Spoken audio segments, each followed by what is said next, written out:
Hello, friends. Welcome once again to a new clip. Friends, for the last couple of days, we have been dealing with Section 1 Language Study. And now you have become very much familiar with this section. And now you are all know that language study carry 10 marks. So, friends, let's start with new activities today. विद्यार्थी मित्र हो, language study सेक्शनचा विचार करताना आपल्याला आता बऱ्यापैकी माहीत झालं आहे की लँग्वेज स्टडीला क्वेश्चन नंबर 1A एकूण 6 ॲक्टिव्हिटीज दिल्या जातात आणि या 6 ॲक्टिव्हिटीजपैकी आपल्याला 4 ॲक्टिव्हिटीज करायच्या असतात. कुठल्याही 4. ज्या 4 ॲक्टिव्हिटीज तुम्हाला सहज करता येतील, दॅट सेव्स युअर टाईम, त्या ॲक्टिव्हिटीज आपण करायच्या असतात. अर्थात आपण 6 पैकी 6 केल्या अतिउत्तम. 6 पैकी ज्या 4 ॲक्टिव्हिटीजला पैकीच्या पैकी गुण असतील अशा ॲक्टिव्हिटीज तुमच्या काउंट केल्या जातील. So friends, in our earlier clip we dealt with activity number 1, activity number 2 and activity number 3. या 3 ॲक्टिव्हिटीजवर आपण अगोदर विचार केला आहे. Now in the present clip we will be dealing with activity number 4, that is making 4 words using letters in the given word. Activity number 5, that is writing the related words as shown in the example. And activity number 6, complete the word chain of verbs, nouns or adjectives. तर आजच्या दिवसाला आपण activity number 4, 5 and 6 ह्या पाहणार आहोत. विद्यार्थी मित्रांनो, अधिक वेळ न गमावता आपण स्क्रीनवर ॲक्टिव्हिटी नंबर 4 पाहत आहोत. काय ही ॲक्टिव्हिटी आपण समजून घेऊया. एक लक्षात घ्या विद्यार्थी मित्रांनो, ॲक्टिव्हिटी शीट इंग्रजीची ही स्किल ओरिएंटेड असणार आहे. तुम्ही किती पाठांतर केलं आहे यापेक्षा तुम्ही किती स्किलफुली ती ॲक्टिव्हिटी सोडवतात यावर तुमचे मार्क काउंट केले जाणार आहेत. आता ॲक्टिव्हिटी नंबर 4 ही आपण पहिलीपासून तर थेट 10वीच्या वर्षापर्यंत जे वर्ड्स आपले गेलेत, जे वर्ड्स झालेत त्यावर आधारित ही ॲक्टिव्हिटी आहे. Make 4 words using the letters given in the given word. It carries marks two. So what is the given word here. इथे शब्द काय दिला आहे, तुम्हाला एक शब्द दिलेला असेल. इथे बघा स्क्रीनवर दिसतोय ट्रीटमेंट. ट्रीटमेंट हा वर्ड दिला आहे. ट्रीटमेंट या वर्डमध्ये how many letters does it. किती लेटर्स आहेत. TREAT MENT. 9 letters are there. With the help of these 9 letters, या 9 लेटर्सच्या मदतीनं आपल्याला कमीत कमी 3 लेटर असणारे 4 वर्ड्स तयार करायचे आहेत. पुन्हा एकदा सांगतो, जो शब्द दिलेला असेल त्या शब्दातील लेटर्सच्या मदतीने you are suppose to complete minimum 4 words having minimum 3 letters. कमीत कमी 3 लेटर्स असलेले शब्द तयार करायचे आहेत. आपण बघूया शब्द तयार केलेले आहेत. आपण समोर शब्द दिसतोय ट्रीट. एक स्मार्ट विद्यार्थी कसा असतो, ट्रीटमेंट हा वर्ड आला, त्या ट्रीटमेंटमध्येच एक वर्ड लागलीच आपल्या नजरेला दिसतो ट्रीट. तो लागलीच आपण लिहायला हवा. TREAT 5 लेटर वर्ड तयार केला आहे. सेकंड वर्ड आपला खूप फॅमिलियर आहे TEAT. थर्ड वर्ड त्यापेक्षा अधिक आपला परिचयाचा आहे EAT इट. हे तर आपण दुसरी तिसरीला शिकलो आहे. Next word ANT ant. हा आपण पहिली दुसरीला शिकलो आहे. In this way we R suppose to make 4 words. पण आपण इथे जास्तीचे वर्ड्स तयार केलेत, आपल्या माहितीसाठी आपण केलेत. पण परीक्षेत विद्यार्थी मित्रांनो व्यवस्थित 4 सोपे शब्द आपल्याला तयार करायचे आहेत आणि आपल्याला लागलीच पुढच्या ॲक्टिव्हिटीकडे जायचं आहे.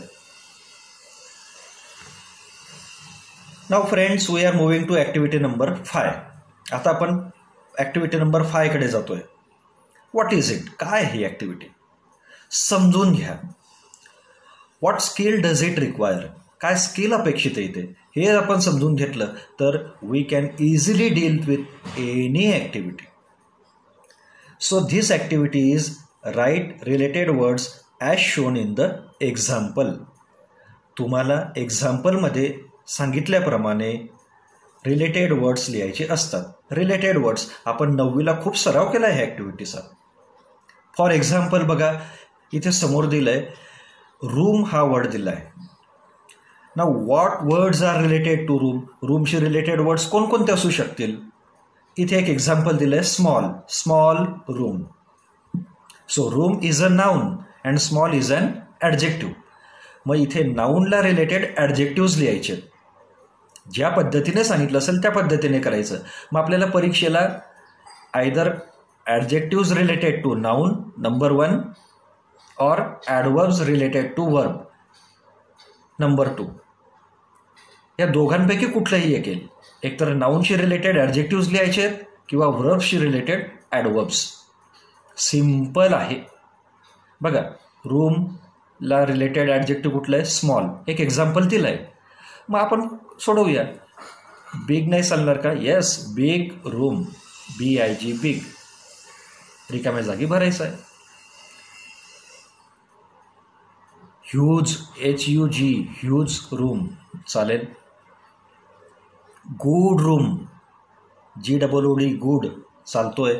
बॅड रूम बॅड का नाही चालणार? चालेल. Clean room CLEN. बघा, good, bad, clean. Dirty room dirty. किती कॉमन ॲडजेक्टिव्ज आहेत, जे ॲडजेक्टिव्ज आपण सहज लिहू शकतो. तुम्ही जेवढे शब्द लिहिणार, 4 शब्द विचारलेत, 4 पैकी 4 लिहिले तर you are sure to get 2 marks. One more example is displayed on the screen. Solved example आहे. बघा, एक वर्ड दिलं आहे आपल्याला, कंट्री. हे नाऊन दिलं आहे आणि त्याशी रिलेटेड ॲडजेक्टिव्ह कुठलं दिलं आहे? डेव्हलप्ड. मग ह्या स्मार्ट विद्यार्थ्याने 4 ॲडजेक्टिव्ज लिहिलेत. आपण त्याला स्मार्ट का म्हणतोय? कारण तो खूप जास्त विचार न करता सहज, कमीत कमी वेळेत सहज ती ॲक्टिव्हिटी कशी सोडवता येईल हा त्याने विचार केला आहे. पहा, कंट्रीसाठी रिलेटेड ॲडजेक्टिव्ह त्याने काय घेतलं आहे? गुड. गुड कंट्री चालतं आहे. पुअर कंट्री का नाही चालणार? चालेल. Clean country, rich country. म्हणजे आपल्याला पुन्हा एक लक्षात येत आहे की काही वर्ड्स हे इतके कॉमन आहेत की जर तुम्ही तुमच्याकडे जर ते संग्रही ठेवले तर you can easily deal with any kind of activity. मग विद्यार्थी मित्रांनो, to prepare this activity you need to have some tips. तुमच्याकडे काही टिप्स असायला हव्यात. मी असं म्हणेल, you should be ready with 50 common adjectives and adverbs. आपल्याकडे 50 कॉमन ॲडजेक्टिव्ज असायला हवेत. अगदी केव्हाही विचारलं तर असले पाहिजेत. 50 कॉमन ॲडवर्ब्स. मी तर अजून असं म्हणेल की 50 कॉमन नाउन्स आणि 50 कॉमन वर्ब्स. हे 4 गोष्टी जर आपण 50-50च्या प्रमाणात जर आपल्याकडे जर असतील तर आपण सहज कुठल्याही 4 सहज लिहू शकतो. मग कॉमन ॲडजेक्टिव्स कोणते? स्क्रीनवर दिसत आहेत. Big, small, loving, tall, rich, poor, dirty, good, bad, active, smart, strict, beautiful, sweet, etcetera. Common adjectives आहेत. कॉमन का म्हटलं? तुम्ही बॉय घेतला तर बिग बॉय होणार नाही, चालेल. समजा गर्ल घेतलं तर small girl, small boy, small city, small village, small country. Small हे किती कॉमन आहे.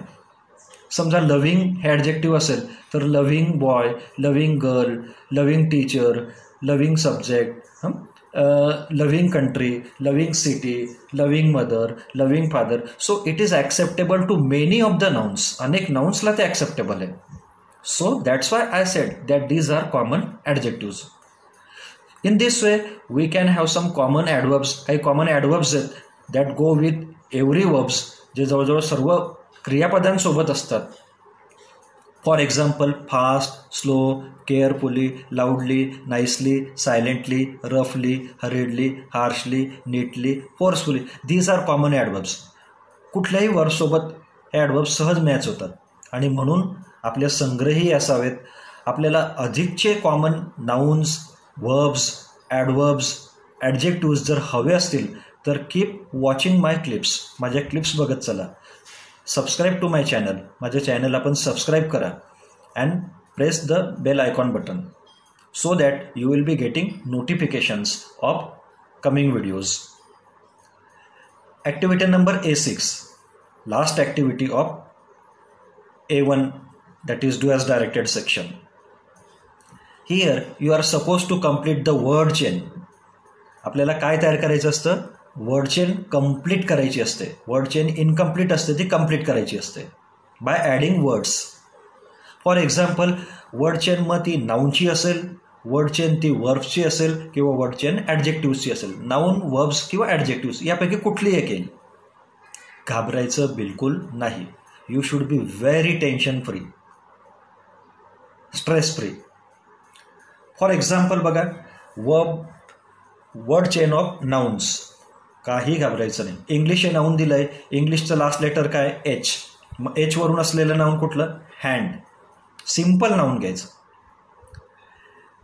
डी आला, D noun that begins with D, doll.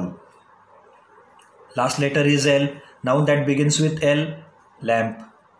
Last letter is P, noun that begins with P, pot. In this way we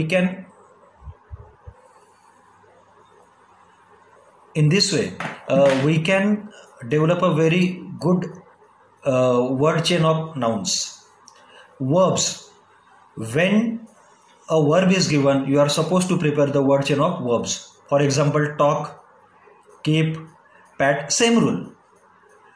When it comes to develop a word chain of adjectives, an adjective is given, small, large, empty. म्हणजे last letter जे असेल त्याने begin होणारं either a noun or a verb or an adjectives आपल्याला पुढे add करायचं असतं. आणि आपल्याला 3 वर्ड्स पुढे ॲड करायचे असतात, 4 वर्ड्स ॲड करायचे असतात. So you are sure to get 2 out of 2 marks. So in this way, friends, keep studying, keep preparing. In between, if you have any queries, if you have any doubts, do write to me. My contact number is displayed on the screen. Thank you. All the best.